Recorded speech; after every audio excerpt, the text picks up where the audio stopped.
Bonjour à tous et bienvenue dans ce nouvel épisode de Buffy Space 20. Comme vous pouvez le voir aujourd'hui, je suis tout seul pour cette émission un petit peu particulière.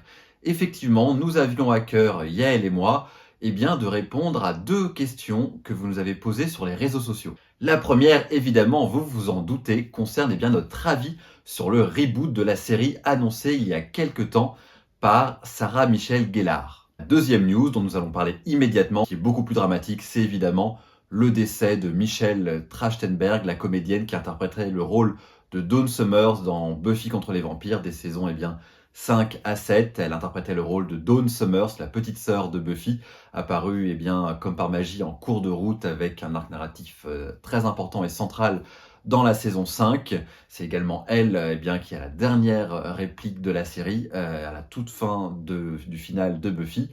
Et c'est également un personnage qui a continué à exister dans la suite officielle en comics. Pour revenir dessus, donc elle a été retrouvée morte dans son appartement à New York le 26 février 2025 dernier, apparemment par sa maman, et ça faisait déjà quelques temps qu'elle souffrait de divers problèmes de santé, apparemment plus ou moins peut-être liés à des addictions. Sa famille et son entourage restent très pudiques là-dessus, donc nous allons respecter ça nous à Buffy Space 20, mais n'hésitez pas si vous voulez plus d'informations. Il y a évidemment beaucoup d'informations là-dessus sur internet, même si tout reste encore très hypothétique et le restera sûrement encore une fois suite au désir de la famille de ne pas évoquer les raisons de son décès. Moi, quand j'ai appris la nouvelle, j'étais en train de travailler et j'avoue que je n'ai même pas vraiment compris ce que je lisais, ce que je voyais. La news en anglais me paraissait presque un petit peu étrange, un petit peu surréaliste. J'avais l'impression qu'on disait qu'elle aurait été trouvée morte, mais pas vraiment, et je comprenais pas si c'était une espèce de quelque chose pour faire la promo d'un film ou autre. Enfin, j'ai eu un moment vraiment de confusion. Parce que voilà, ça fait longtemps qu'on parle plus de Michelle Trachtenberg. Elle a pu jouer depuis 2018, à part dans le reboot de Gossip Girl, où elle a interprété le rôle de Georgina Sparks, un personnage très sulfureux et très subversif qui plaisait beaucoup aux fans de Gossip Girl. Elle était revenue dans la suite de Gossip Girl dans, je crois, 2 épisodes. Voilà, elle avait plutôt une présence assez chouette, mais on pouvait deviner déjà qu'elle était assez diminuée, puisque la quasi-totalité de ses scènes, elle les fait assises. Tout est prétexte pour que la comédienne soit assise sur un lit, sur un tabouret, en sachant qu'elle était très très jeune, puisqu'encore une fois, elle est décédée, elle n'avait que 39 ans, donc c'est vraiment très jeune. Et c'est pour ça que la news m'a beaucoup attristé. On a déjà perdu des gens dans l'univers de Buffy. On a perdu Andy Hallett d'Angel, qui interprétait le rôle de Lorne. On a également perdu le comédien Glenn Quinn, qui faisait le rôle de Doyle dans Angel également. Et puis plusieurs comédiens qui ont fait des rôles de démons, d'autres rôles, d'autres apparitions. Mais c'est la première fois qu'un des personnages vraiment centraux de Buffy décède, sans oublier que c'est la plus jeune du casting. Peut-être qu'on peut s'attendre à un moment donné à perdre évidemment peut-être un jour Kirsten Sutherland, Joyce Summers ou Anthony Stewart Head, Giles, qui sont plus âgés. Ce serait dans l'ordre des choses, mais là la comédienne est vraiment très jeune, donc ça m'a beaucoup touché. Plus que je l'aurais imaginé. Alors, je me suis posé la question. Alors, évidemment, c'est Buffy. Vous savez à quel point Buffy est important pour moi et pour Yael. Donc, c'est normal que ça nous touche, que ça me touche. Mais ce qui a été très compliqué pour moi, c'est qu'en fait, je me réalisais que tout bêtement, voilà, Buffy pour moi est un refuge pour fuir un petit peu mes problèmes personnels. Comme vous, c'est sans doute votre cas. On a tous des vécus qui font que finalement le côté très existentialiste de Buffy, la façon de capter nos émotions avec une grande justesse et tout en ayant un côté très cathartique pour nous tous, fait que c'est une série pour les gens qui ont un certain nombre de névroses et de traumas qui est extrêmement agréable parce qu'elle permet un petit peu finalement de les traiter et d'avoir un effet miroir très important et aussi d'être une échappatoire puisque tout ça fonctionne par la métaphore, par la parabole avec des démons, des parties de la romance, de l'action, enfin voilà, l'emballage fait que ça reste du divertissement. Et d'un seul coup, ce divertissement s'ancre dans une réalité tragique et terrible. Ce personnage qui, dans la série, pour l'instant, est encore en vie, on va y revenir quand on parlera du reboot, mais Dawn, à la fin, est très vie, fait partie des personnages qui survit au final. C'est elle qui, comme je le disais, dit la dernière phrase de la série, ce qui est très symbolique et très fort, qui est le dernier repère familial de Buffy. Buffy a déjà perdu sa maman, son père n'est plus là, donc Dawn est quand même un personnage très important, qu'on l'aime ou qu'on ne l'aime pas. C'est un personnage central et un pilier dans la vie du personnage de Buffy Summers. Donc l'idée que Dawn a survécu mais pas Michelle Trachtenberg est extrêmement triste. Et puis, j'avais en fait, j'ai réalisé que, voilà, dans ma chambre d'ado, j'avais plein mes murs étaient couverts de posters de Buffy partout. C'est la joie d'être né dans les années 90, il y avait plein de magazines avec plein de posters, ce qui existe quasiment plus maintenant. Je sais plus ce que les jeunes ont sur les murs, de leur chambre. N'hésitez pas à me le dire, hein, si vous êtes nés, après 2000, qu'est-ce que vous avez sur vos murs? Mais moi, c'était, soit du cinéma, soit du Buffy, du Buffy, du Buffy, du Buffy, du Buffy. Et j'avais 3 posters où il y avait, 1 de Michel Trachtenberg seul et 2 de, Sarah Michelle Gellar et Michel Trachtenberg. Un qui est une photo promo de la saison 5 et une autre qui était une photo, d'elles 2 sur un tapis rouge, en sachant qu'elles étaient assez proches. Michel Trachtenberg et Sarah Michelle Gellar, ont toujours dit qu'elles étaient très amies et que Sarah Michelle Gellar avait vraiment voulu, un petit peu, protéger Michel Trachtenberg d'Hollywood et un petit peu de ce qu'elle-même avait vécu en étant une enfant star, ce que Michel Trachtenberg a déjà vécu, puisqu'elle a commencé très jeune avec, Harriet l'espionne et après avec l'inspecteur Gadget et d'autres films et séries. Donc c'est une comédienne qu'on a un petit peu accompagnée très longtemps, qu'on a vu grandir devant les écrans. Elle a également fait le film de Greg Araki, Mysterious Skins, qui est un excellent film que je vous conseille. Mais le fait de la voir grandir et de l'accompagner, d'un seul coup de se dire que, quelque part, le système qui nous l'a fait découvrir l'a peut-être un petit peu détruit de l'intérieur et qu'elle était apparemment en train de développer un film, sur les coulisses de Mattel. Mattel, effectivement, qui font les jouets Barbie. Euh, dont les gens qui ont lu certaines versions disent que c'était un excellent film extrêmement bien écrit. Il y a quelque chose d'extrêmement tragique dans ce destin coupé court et net, et dans mon rapport à elle, qui était voilà quelqu'un qui faisait partie de ce refuge, de ce monde qui pour moi est un monde ancré dans un instant où rien ne peut finalement l'atteindre, rien ne peut le faire dérailler, parce que voilà, effectivement, finalement, la série, elle, les 7 saisons ne bougeront pas de Buffy, et donc Dawn, dans ces 7 saisons, vit encore et continuera à vivre. C'est un peu la beauté de l'art en général, c'est un autre débat, mais sur l'immortalité grâce à l'art. L'idée que Michel Trachtenberg, finalement, ne pourra pas aller au-delà de 39 ans est quelque chose d'extrêmement dur, et vraiment, pour moi, c'est vraiment d'un seul coup, j'ai l'impression d'avoir perdu un peu ma petite sœur à moi. Je fais partie des gens qui, pour le coup, aiment beaucoup Dawn. Je pars toujours de l'idée qu'on adore Buffy parce que c'est l'adolescente qu'on aurait adoré être. Et que Dawn, on l'aime pas parce que c'est l'adolescent qu'on a été. Un petit peu la même chose pour Connor, le fils d'Angel, mais c'est un petit peu ce rapport-là que j'engage là, c'est-à-dire que finalement, il y en a un, vraiment, le Scooby Gang, même s'il y a plein de choses qui nous ressemblent, mais c'est des ados fantasmés, là où Dawn, je l'avais déjà dit, c'est un petit peu, parce qu'elle est presque trop proche de nous dans ses crises de nerfs, dans son innocence, parfois sa naïveté, dans sa façon de traverser certaines choses, très premier degré. C'est finalement peut-être la façon dont nous, on a vécu les choses quand on était ado, et qu'on n'aime pas trop cette espèce d'effet miroir très réaliste de nous-mêmes. Mais moi, c'est pour ça aussi que j'aime énormément Dawn, sans oublier, Joss Whedon l'a dit, en disant à beaucoup de gens, mais je comprends pas que vous ne compreniez pas les réactions de Dawn dans la fin de la 5 ou dans la saison 6, en disant, elle a découvert qu'elle était une clé mystique, qu'elle a perdu sa mère, elle a perdu sa sœur. Effectivement, enfin, pour moi, c'est un personnage contraire très fort, et qui, en plus, quand on regarde bien la saison 6, encore plus que Spike, est la seule dès le début qui comprend ce que Buffy a traversé, qui comprend ce que Buffy traverse, et elle passe son temps à vouloir émettre des points de vigilance au reste de l'équipe, au Scooby Gang et autres, et personne ne le voit et personne ne l'entend. Je pense qu'il l'imagine justement naïve et innocente, alors qu'en fait, depuis le début, c'est la seule à avoir vu et capté ce qui se passait avec Buffy et son mal-être. Et c'est aussi beau parce que c'est aussi l'ancrage de Buffy dans la vraie vie. C'est elle qui va permettre à Buffy un petit peu de revenir à la vie dans le final de la saison 6.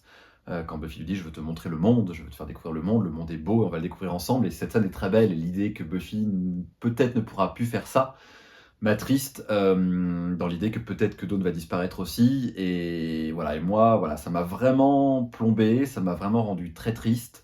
Je n'avais pas prévu d'aller à une convention Buffy qui a eu lieu là au mois de mars, organisée par Geek and Cheese, pour des raisons d'emploi du temps. Et finalement, je me suis débrouillé pour y aller parce que j'avais envie d'être entouré d'autres fans de Buffy pour un peu faire le deuil de Michel. Une petite vidéo d'ailleurs a été diffusée en hommage à Michel au début de la convention. On n'avait pas le droit de poser de questions sur Michel aux acteurs, j'aurais bien voulu, et je sais que l'équipe de Pourquoi Buffy c'est génial voulait faire la même, poser des questions à Christine Sutherland, Joyce et Mark Lucas, Riley, qui ont tourné avec elle, mais on n'avait pas le droit, ce qu'on peut comprendre, hein, peut-être un souci pareil de pudeur également.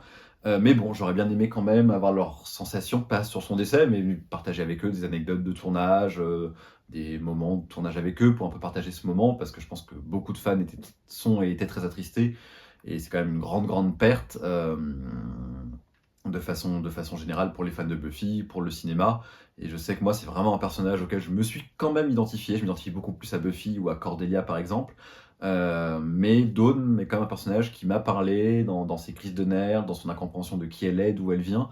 Au milieu de la saison 5 particulièrement, c'est un personnage que je trouve qu'il y a un beau personnage dans la façon dont elle découvre qu'elle n'est pas une tueuse, mais contrairement à d'autres personnages, elle se sent pas frustrée de ne pas avoir de super pouvoir et elle trouve finalement sa place dans le groupe d'une autre façon, comme Xander, Alex, lui signifie à la fin de la saison 7.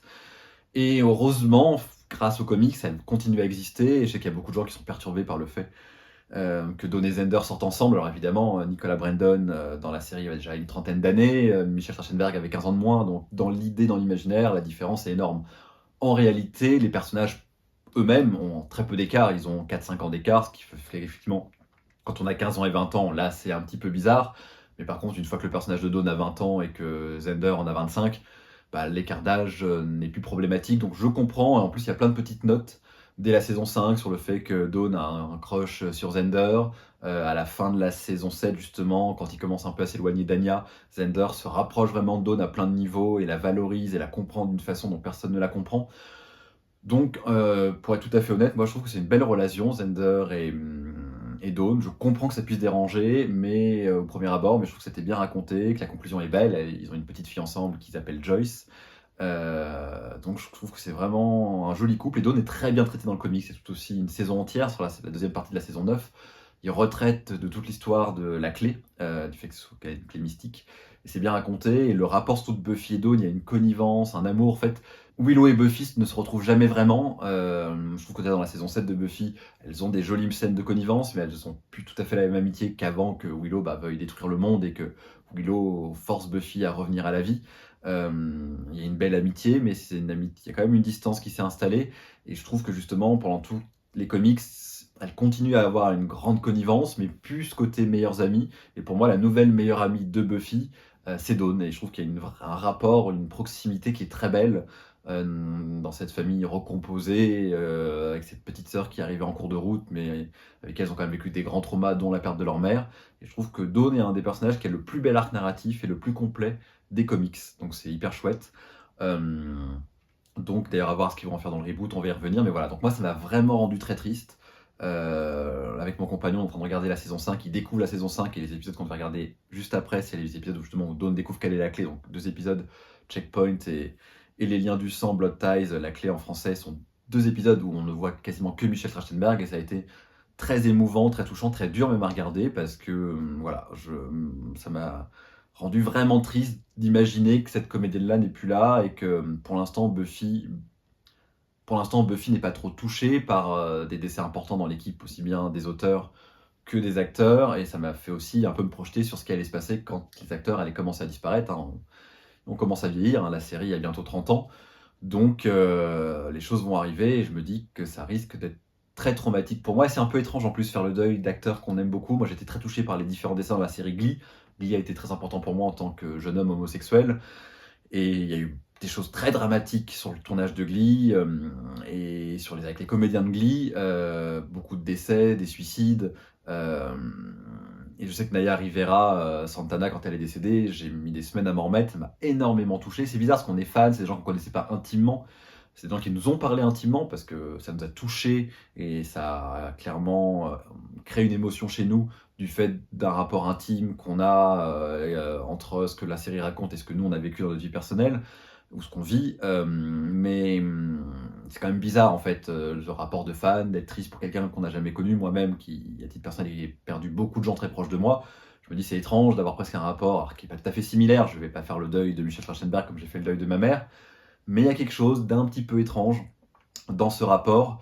Donc voilà, voilà. C'est moi qui ai appris la nouvelle à Yael par message, que j'étais un petit peu perdu, un petit peu scié par la nouvelle. Donc j'ai envoyé un message sans trop savoir ce que je dis, ce que je transmettais, si c'était au courant ou pas.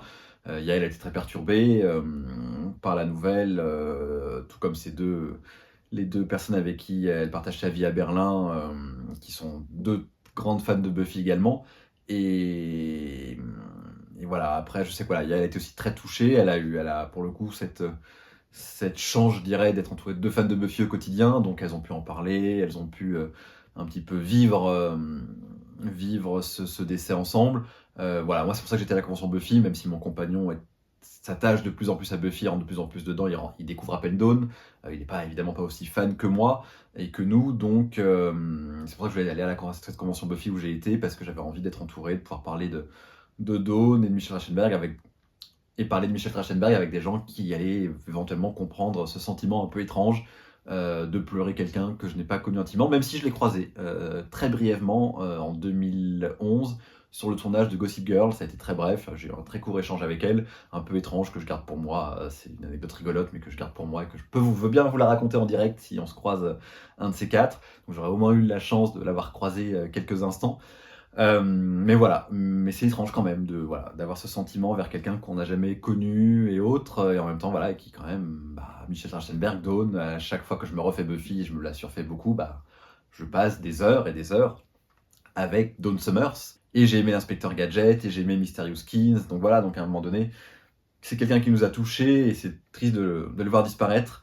J'ai fait une petite pause parce que j'étais un petit peu dans l'émotion. Mais parlons maintenant du reboot de Buffy. Alors déjà, est-ce une bonne ou une mauvaise nouvelle? J'aimerais bien vous dire, après avoir parlé de la tragédie qui a touché Michel Trachtenberg, parlons de la bonne nouvelle qui est le reboot de Buffy, mais la question est un petit peu complexe. Pour remettre un petit peu les choses en place, il a été annoncé il y a quelques semaines dans la presse américaine que Sarah Michelle Gellar avait accepté de reprendre son rôle culte de Buffy Summers dans un reboot de Buffy. Donc reboot, attention, ce n'est pas un remake, un reboot ça veut dire on relance la licence avec un spin-off ou une suite. Souvent les gens confondent avec remake, qui remake veut dire comme c'était le cas pour Charmed. Charmed a eu un remake, c'est-à-dire on prend le même concept mais ce n'est pas dans le même univers et on reprend avec d'autres acteurs, contrairement à Dexter ou Sex and the City par exemple, qui ont eu eux des reboots, c'est-à-dire des suites dans le même univers. Donc Sarah Michelle Gellar a dit qu'elle était partante pour un reboot sur Hulu, Hulu qui est une chaîne américaine qui n'est pas diffusée en France. En général, les séries Hulu en France et en Europe finissent sur Disney+.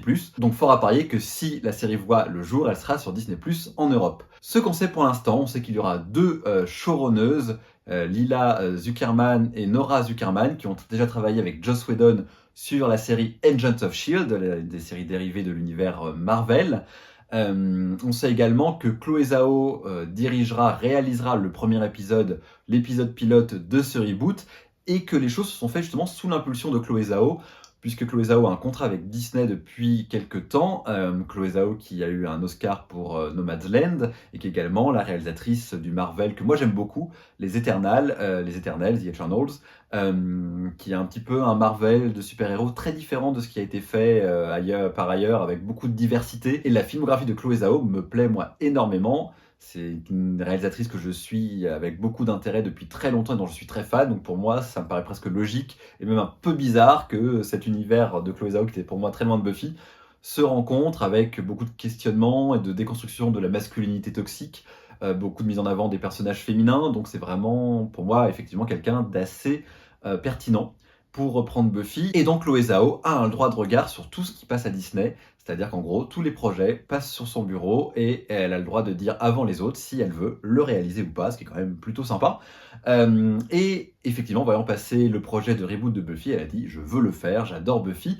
Et elle s'est dit qu'elle voulait impliquer Sarah Michelle Gellar, qui a toujours dit « je ne veux pas faire le reboot de Buffy Sia, pour moi la série est parfaite comme elle est ». Elles se sont vues, je crois, un petit peu avant ou pendant la pandémie pour en parler, et une discussion qui devait durer 15 minutes. Que si ça se passe mal, qu'on n'ait pas à écourter le rendez-vous, c'est juste que le rendez-vous devait être court, donc c'est normal, et bien qu'au bout de 10 minutes, qu'on prenne congé, et au pire, on reste si ça se passe bien. Et là, c'est ce qui s'est passé, puisque Sarah Michelle Gellar a dit qu'en fait, elles étaient restées parler des heures sur ce projet de reboot, sur leurs envies communes, presque tombées en larmes sur ce que Buffy signifiait, donc c'est comme ça qu'il y a eu la première impulsion. Et que Sarah Michelle Gellar qui a toujours dit les reboots c'est pas une bonne idée. Sarah Michelle Gellar est très fan de Sex and the City, elle a elle-même fait une petite apparition et elle aime beaucoup la suite de Sex and the City, And Just Like That. Et elle a vu qu'on pouvait continuer, aller au-delà d'une fin de série parfaite. Et donc ça elle s'est dit pourquoi pas. Et puis elle est elle-même dans un reboot préquel de Dexter, la série Dexter avec Michael C. Hall sur le serial killer. Et elle s'est dit effectivement ça peut être réussi. Donc finalement pourquoi pas pour Buffy. Donc voilà un peu pour le contexte. Les producteurs Fran Rubel Kuzui qui avaient déjà produit le film, et Kuzui et la série sont de retour également. Dolly Parton qui a produit la série également est là. A priori, Mutant Ennemi, la boîte de Joss Whedon, n'est pas présente et Joss Whedon n'est officiellement pas impliqué dans la série. Qu'est-ce qu'on en pense, Yael et moi? Donc Yael, comme vous le voyez, elle n'est pas là, elle préfère pas vraiment se prononcer tant parce qu'elle est un peu dubitative, ce que je peux comprendre et beaucoup des choses que je vais dire, que moi je pense, on se rejoint assez là-dedans. C'est-à-dire que, déjà l'absence de Joss Whedon. Adressons déjà, j'ai envie de dire, l'éléphant dans la pièce. Beaucoup de séries ont tenté de reprendre le concept de Buffy. Beaucoup de séries ont tenté de faire la même chose, une super-héroïne forte, dans le surnaturel, avec des histoires d'amour et des métaphores, mais ça n'a jamais marché. Parce que ce qui fait la force de Buffy, ce n'est pas uniquement son concept, même si dans les années 90 le concept était très fort, mais c'est la voix derrière. C'est Joss Whedon et ses scénaristes. Encore à la convention où j'ai été, les acteurs ont encore rappelé encore la précision du texte de Joss Whedon à la virgule près, qu'il fallait le dire à la virgule près, mais qu'il fallait le dire à la virgule près parce qu'il a été pensé avec une rythmique quasiment musicale pour fonctionner dans une certaine précision, une certaine éloquence. Le texte est pensé comme ça. Il est pensé d'abord dans le scénario, mais il est pensé pour être joué par les acteurs, pour fonctionner avec certains mouvements de caméra, avec une certaine lumière. Donc on est vraiment sur quelqu'un qui pense à tout. Et moi, c'est vraiment quelque chose qui m'inquiète. Honnêtement, l'absence de Whedon, pour moi, ce que j'aime dans Buffy, c'est pas tellement Buffy. J'adore Sarah Michelle Gellar, j'adore tout le monde, mais c'est la voix de Whedon. C'est pour ça que j'aime aussi Firefly, que j'aime aussi The Nevers, que j'aime aussi Dr. Horrible, etc., etc. J'aime la voix de Joss Whedon et de ses scénaristes. Martin Oxon, qui avait repris Buffy, qui avait été scénariste dès la saison 2, qui a repris Buffy en partie en production dès la saison 6 et 7, a dit sur Blue Sky que voilà, elle ne veut pas faire partie du reboot. On ne l'a pas proposé pour le moment, mais que si on l'approchait pour lui proposer, elle refuserait, étant donné qu'elle est, voilà, elle est très protectrice des 7 années, des 7 saisons qu'ils ont fait, qu'elle estime que c'est quasiment parfait, et qu'elle aurait peur de trahir ça, et qu'elle ne veut pas trahir ça, donc elle refuserait de revenir, et qu'elle est très fière de ce qu'ils ont fait pendant ces 7 années-là. Voilà, donc c'est important de le savoir. Voilà, moi j'adorais que Janice Spenson ou tout un tas d'autres auteurs reviennent. La saison 8 de Buffy a vu ces auteurs revenir, donc moi je trouve que ce serait bien pour faire vivre la voix des personnages. Mais voilà, sans Joss Whedon, j'ai une inquiétude, et Yael a une grosse inquiétude, et beaucoup de fans que j'ai rencontrés à la convention ont exprimé la même inquiétude. Peu importe ce qui s'est passé en coulisses avec Joss Whedon, c'est une autre histoire, c'est une autre thématique, mais en termes purement de faire revenir Buffy sans Whedon, c'est compliqué. Voilà, pour continuer sur Whedon, je crois savoir d'une source relativement sûre, c'était toujours assez induit, mais voilà, je préfère pas non plus assurer des choses qui ne sont pas 100% sûres. Après l'échec du film, parce que le film est entièrement réécrit par son acteur principal, Donald Sutherland, et par la prod, Whedon a dit je veux bien refaire la série, mais à ce moment-là j'ai un droit de regard sur tout ce qui se fait avec Buffy par la suite, si par hasard la série fonctionnait. Donc ils ne peuvent rien faire sans l'aval de Whedon. Donc j'ai du mal à croire qu'il ne soit pas impliqué. Qu'officiellement il ne le soit pas, pour des raisons marketing, avec tout le backlash qu'il y a eu autour de l'affaire Charisma Carpenter et Justice League, on peut comprendre qu'il ne soit pas annoncé. Mais je suis à peu près sûr qu'il a donné son aval et qu'il va être un minimum dans la boucle à un moment donné, officieusement. Ce qui n'empêche pas que ça ne veut pas dire qu'il y aura des mauvaises choses. C'est-à-dire qu'il a eu un contrôle sur les livres Buffy qui ont été faits, il a eu aussi un contrôle sur les comics. Et les comics dans lesquels il était très impliqué sont très bien. Ceux dans lesquels il était moins impliqué, particulièrement les comics de Boom Studio, qui étaient pour des remakes de Buffy, ont très vite montré une certaine forme de médiocrité et des choses qui n'étaient pas tout à fait acceptables pour le niveau qu'est Buffy en termes d'écriture. Donc, ça va, c'est pas parce qu'il jette un petit coup d'œil que ça va forcément être bien. Après, d'un seul coup, c'est une nouvelle série qui va être montrée, est-ce qu'il va pas vraiment se replonger dans les scénarios? Ce qu'on reproche à Whedon, c'est surtout son comportement sur le plateau, et encore une fois, des accusations ponctuelles faites par un certain nombre minoritaire de l'équipe. Mais on peut comprendre que ces gens-là, dont Sarah Michelle Gellar a priori, n'aient pas envie qu'ils soient sur le plateau de Buffy. Par contre, moi je trouverais pas ça déconnant qu'ils soient, qu'ils relisent les scénarios, qu'ils fassent de la réécriture, qu'ils donnent un arc narratif. Voilà, ça c'est la première chose. Deuxième chose, Sarah Michelle Gellar. Qu'elle soit de retour, c'est plutôt une bonne chose. J'ai très peur. Soit c'est l'héroïne, mais à ce moment-là, elle va prendre beaucoup de place et ça va pas être évident de refaire aussi bien qu'avant. Soit il y a une nouvelle héroïne, ce que je trouve ça plutôt chouette, une nouvelle tueuse, et c'est ce qu'ils veulent faire, c'est ce qui est annoncé, c'est une série sur une nouvelle tueuse. Mais à ce moment-là, on va y avoir toute cette attente, un petit peu dans l'ombre de Sarah Michelle Gellar, avec l'attente de voir apparaître les anciens. Et ça, c'est toujours un truc compliqué. Ils l'ont fait dans Scrubs. Vous avez fait une nouvelle génération. Et qu'est-ce qu'on attendait? C'était toujours de voir les anciens, même si moi j'aimais beaucoup les nouveaux. Mais il y a toujours cette idée un petit peu, finalement, un petit peu doudou, qu'on veut revoir les personnages qu'on adore et qu'on a dit, il faut vraiment que les nouveaux personnages soient tellement bien écrits et tellement bien castés qu'on s'y attache vraiment pour qu'on oublie presque qu'on est là parce qu'on a envie de voir Sarah Michelle Gellar. Et c'était un même problème finalement pour Angel. Angel a décollé, a eu des très bonnes audiences, et moi j'adore Cordelia, mais effectivement on a passé notre temps quand même à attendre le moment où il y aura un crossover, où Willow viendrait dans Angel, où Buffy reviendrait dans Angel, avec une grosse déception que Buffy ne soit pas revenue dans la saison 5. Donc malgré tout, il y a quand même cette aura, cette côté iconographique de ce personnage central, avec qui tout a débuté. Donc c'est pas non plus évident en termes de pression pour la nouvelle génération. Donc il faut vraiment, encore une fois, que l'écriture soit très bonne. Je n'ai jamais vu les séries de Lila et Nora Zuckerman, je ne sais pas si vous les avez vues, il paraît que c'est très bien. Après, encore une fois, ils ont travaillé sur Agent of Shield, qui est un nouvel indice qu'elles vont peut-être être en contact avec Whedon pour écrire la série, mais il va vraiment falloir que l'écriture soit pointue. Après, pareil, Buffy a une vraie signature visuelle, tout comme Angel, assez similaire, avec beaucoup de clair-obscur. Euh, Quelque chose qui, voilà, comment ça va être rendu actuellement, comment ils vont faire. Il y a très peu de programmes de vampires maintenant, très peu de choses très sombres. Je trouve pas que l'esthétique forcément de séries que j'aime pourtant bien, comme Shadowhunters, fonctionne vraiment. À la fin d'un épisode de Abbott Elementary, où une des actrices, un des personnages est déguisé en Blade, ils ont fait une ambiance un peu vampirique qui pourrait ressembler un peu à du Buffy, ça pourrait être intéressant. Je trouve même que dans un extrême un peu plus lointain, qui est quasiment dessin animé, dans l'adaptation live action de One Piece, il y a des très belles images, et dans les scènes de nuit, des très beaux clairs-obscurs qui pourraient ressembler à ce qui se fait dans Buffy, mais pas évident d'amener Buffy dans les années 2020-2030. Ça va demander du travail, et à l'écriture et à la réalisation, vu le niveau. Et autre question qu'on est obligé de se poser maintenant, moi la première chose à laquelle j'ai pensé quand ils ont annoncé le reboot, et c'est pour ça que j'étais d'autant plus triste de la mort de Michel Trachtenberg, c'est que je sais pas pourquoi, alors pourtant Dawn, un personnage encore une fois que j'aime bien, mais qui est pas non plus un personnage que je suis avec plus d'attention, je me suis dit, je suis impatient de voir les interactions entre Buffy et sa petite sœur Dawn. Euh, et soit ils vont la mettre hors champ, elle fait sa vie, etc. Mais c'est toujours très bizarre quand ils font ça. C'est comme quand Sandra ou Christina part de Grey's Anatomy, et quand Meredith vit des choses intenses, ça paraît totalement surréaliste que Christina soit pas là. Bah là c'est la même chose. Si Buffy vit des choses très intenses et que Dawn n'intervient pas, ça va être très étrange si elle est hors champ. Pareil pour Nicolas Brandon, hein, Zender, qui a des problèmes de santé très importants, qui reviendra probablement pas. Comment on explique que Zender est pas là? Ou alors on les tue. Et on la tue, et j'ai pas très envie que Dawn soit morte. Après, Buffy parle toujours des choses très difficiles, hein. Joss Whedon disait, je disais à mes scénaristes de penser à la pire journée qu'ils aient vécue, et de s'en servir pour Buffy, et d'en faire un scénario de Buffy. Donc là, effectivement, je pense que pour Sarah Michelle Gellar, la perte de Dawn et de Michel Trachtenberg, qu'elle connaissait profondément et intimement, c'est quelque chose de très dur pour elle. Voilà, elle a repris les mots que Joss Whedon a écrits à la fin de la saison 5, au moment où Buffy va se sacrifier, qu'elle a tourné vers Michel, les mots que Buffy lui dit. Donc voilà, elles sont très proches. Comment ça va être voilà, est-ce qu'elles vont l'intégrer, est-ce qu'elles vont l'ignorer, est-ce que ça va être le gros trauma de Buffy, que finalement elle a perdu sa sœur, hors champ, peut-être avec le nouveau vilain de la saison. Le nouveau vilain a tué sa petite sœur, peut-être que Buffy est un petit peu instable à côté de ça, peut-être qu'elle va faire une projection sur cette nouvelle tueuse, comme une petite sœur de substitution. Voilà, c'est un peu mes fantasmes. Mais voilà, comment ça va fonctionner? C'est pareil, c'est compliqué.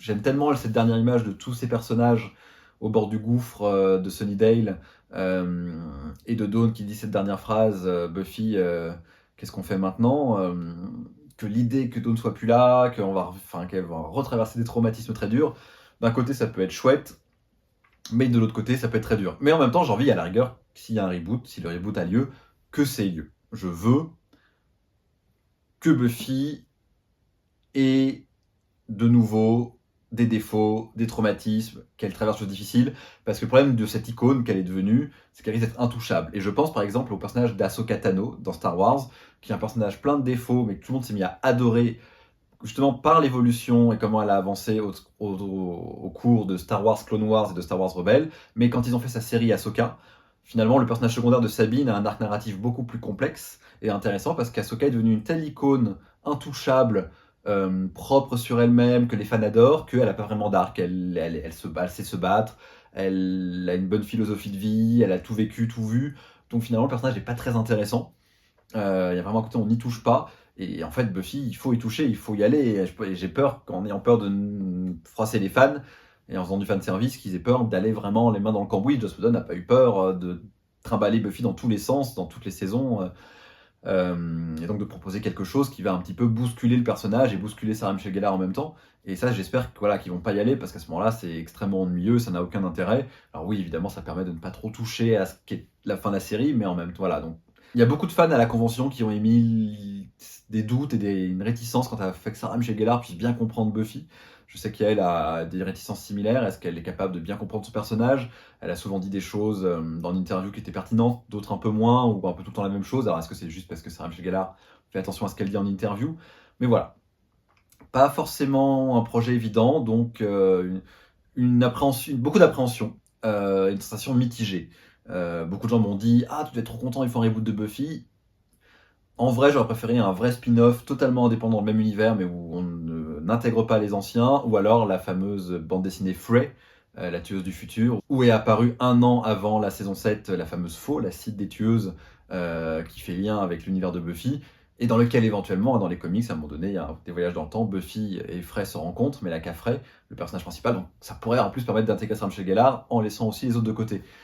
Donc voilà, ça pose beaucoup de questions. Après, apparemment, Hulu et Fox et Disney ont vraiment envie d'avancer dessus. Sarah Michelle Gellar a dit très récemment en interview dans People Magazine qu'il y avait déjà des bureaux qui avaient été installés, qui recherchaient déjà des scénaristes pour la série. Donc ça va au-delà de on tourne un pilote, on voit si c'est bien, ce qui se passe en général à Hollywood, et après, si c'est bien, seulement on commande la série. Apparemment, la série serait déjà semi-commandée, semi sur les rails.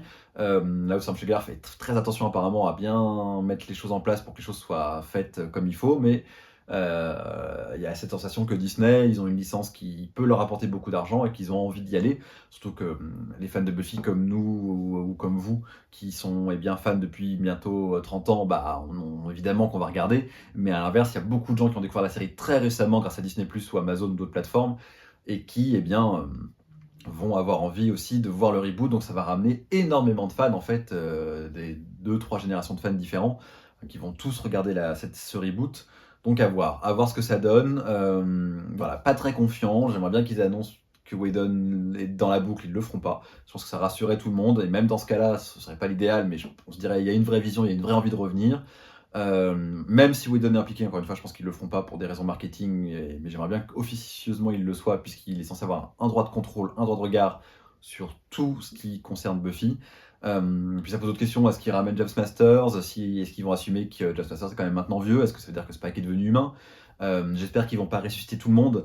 Il y a un peu cette idée justice pour Cordelia. Peut-être le seul personnage que je pourrais voir revenir, parce que j'adore You're Welcome, le dernier épisode de Cordelia. Mais je pense que il y a encore plein de choses à raconter. Il y a des interactions avec Buffy pourraient être chouettes, mais j'espère qu'ils vont pas ramener Anya, qu'ils vont pas ramener Tara. C'est de tellement belles morts et qui ont eu tellement de sens que je trouverais ça, cette idée de proposer une réparation aux fans qui ont été froissés par ces décès, ou aux actrices qui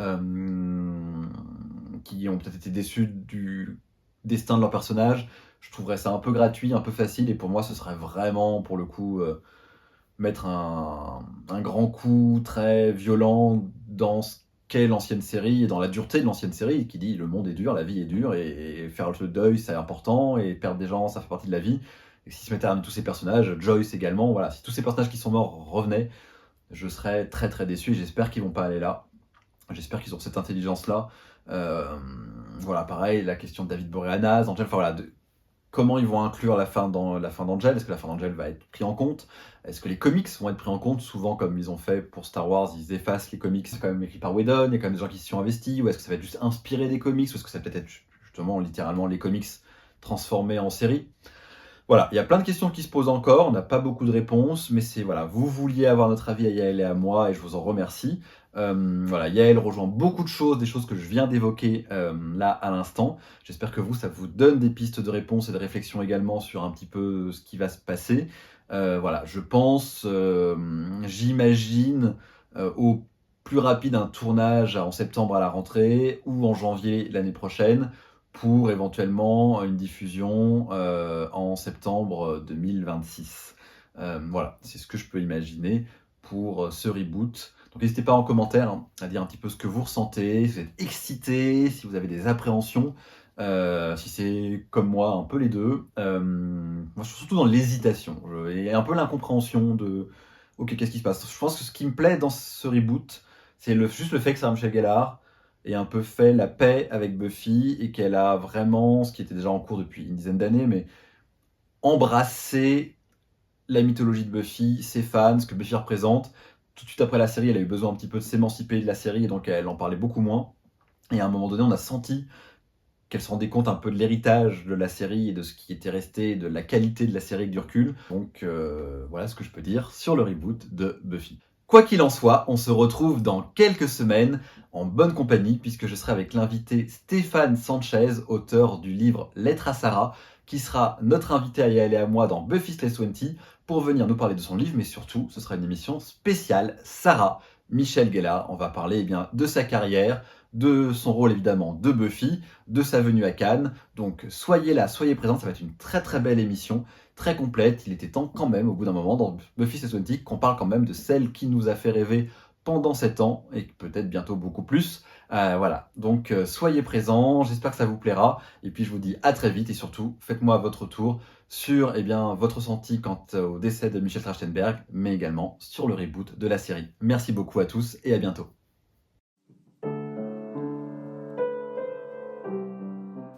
Michelle was as awesome as you want her to be. As awesome as you think she might have been, she was. She was a member of Mensa, which is an organization, I believe you have to be technically a genius to join Mensa. So she was howlingly intelligent and also very funny. She didn't look that tough to me. And also very professional. I was amazed. You know, when you hear that you're going to get a 15-year-old as a cast member, you're like, oh, okay. And then to find the exact opposite, someone who's devoted to the show and always showed up with a good attitude and ready to go. And also just really talented.